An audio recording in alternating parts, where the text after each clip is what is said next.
I did my research and this is the best brand daw talaga. Miss JB, thank you so much sa pagbili. Mag-brand reveal tayo yan ang binili niya, Now Ultra Omega 3 Fish Oil. Hindi ako nagsabi na best brand yung Now Binasa ko lang yung feedback niya at ito ay legit. Ito yung feedback na iniwan niya sa TikTok shop namin.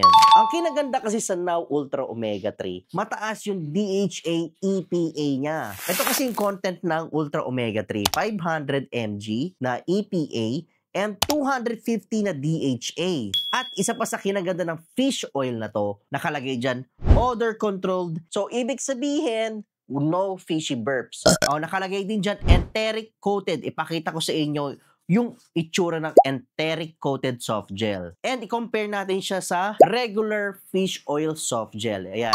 Kung mapapansin nyo, itong enteric coated, may coating siya. Compared sa regular fish oil, kita mo yung yellow oil or yellow liquid oil niya.